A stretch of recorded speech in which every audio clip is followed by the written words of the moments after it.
Okay, three-phase calculations for transformers. We're only going to look at balanced loads. Now the first formula that we're going to look at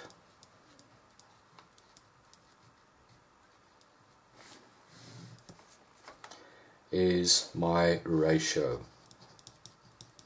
formulas. Okay, the ratio formulas, remember, when we worked with a single phase transformer or the three-phase transformer, we've got the primary phase value and we've got the secondary phase value. Now we also remember that we accept it's 100% efficient, which means my input power or my primary phase power equals my secondary phase power.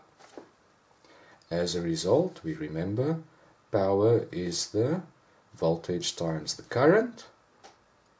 So if we look at the formula, primary voltage on the phase multiplied by primary current on the phase, that has to equal to secondary phase voltage multiplied by secondary phase current.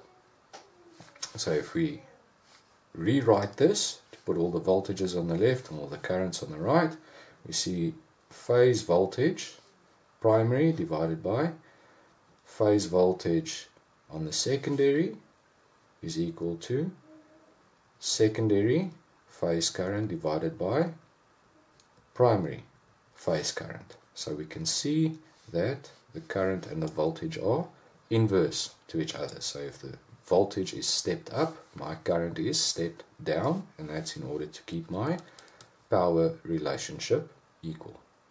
Now we know that the voltage that's going to develop is going to be dependent on the number of turns, so we can say the primary turns divided by the secondary turns is equal to those same relationships.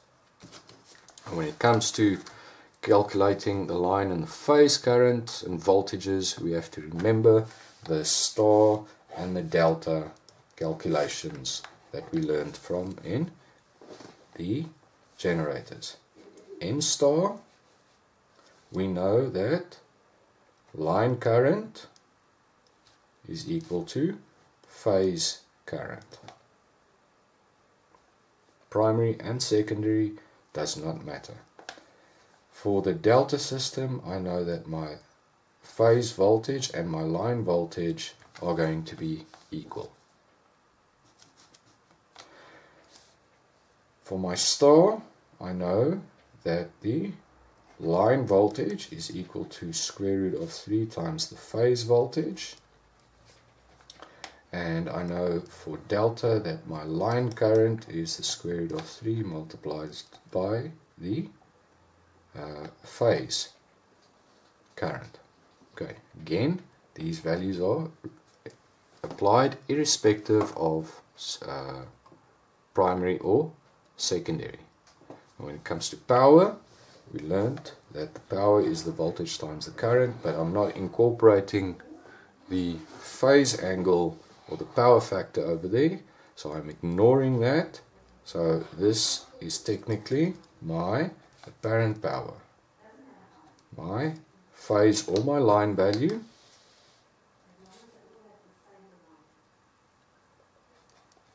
my phase or my line value, but if I incorporate the line values, I have to incorporate my square root of 3. If I'm just working with a phase power, then I say the voltage of the phase multiplied by the current of the phase. If I want to calculate the overall power for the system, then I say power equals square root of 3 multiplied by line voltage multiplied by line current multiplied by the power factor. The formula is exactly the same as we did in generators.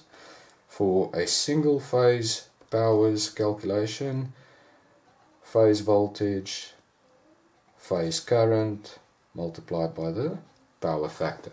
Now as these are balanced loads, we're working with input output power factor the same, the line current's the same, the phase current's the same, the line voltage is the same, and the phase voltage is the same for all the individual transformers.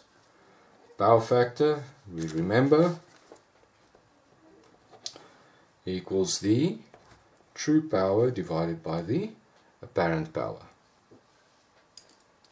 When it comes to the efficiency of the transformer,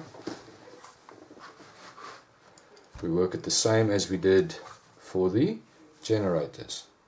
Efficiency is equal to output power divided by the input power, or the secondary power divided by the primary power, which is equal to input power minus the losses divided by the input power, which is also equal to 1 minus the losses divided by input power. And these are all measured in percentages. Now, transformer typically has an efficiency of between 94 and 97%.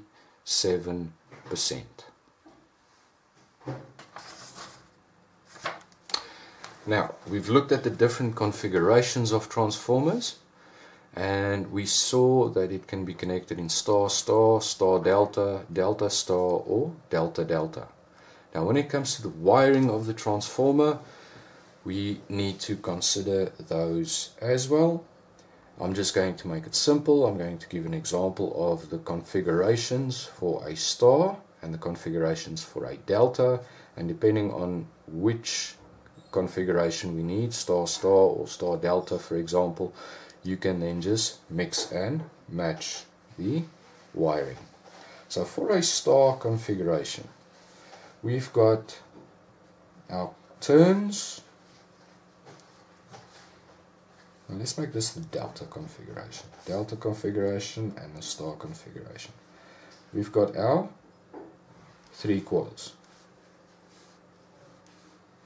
Okay, we've got our red, yellow and blue phases. That's going to connect to my motor. Okay, so when it comes to a delta, we see that we've got a red phase connected, we've got a yellow phase connected, and we've got a blue phase connected. So we see this red phase. Let's do the yellow first. The yellow phase is going to connect to where 2 coils come together. The blue phase is going to connect to where 2 coils come together, and then the red phase is going to connect to where the last remaining 2 coils come together. When it comes to a star configuration, again we've got 3 coils.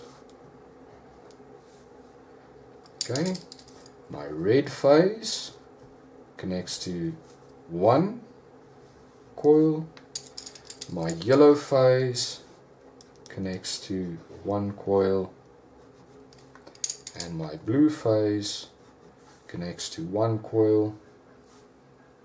To make it simple, I always connect it to the top, and then the neutral point is where the last 3 or the opposite ends of the coils all come together to give me that configuration. So if it's a delta delta, you're just going to copy it. If it's a star star, you're just going to copy it. And if it's a delta star or a star delta, you're just going to draw it as is.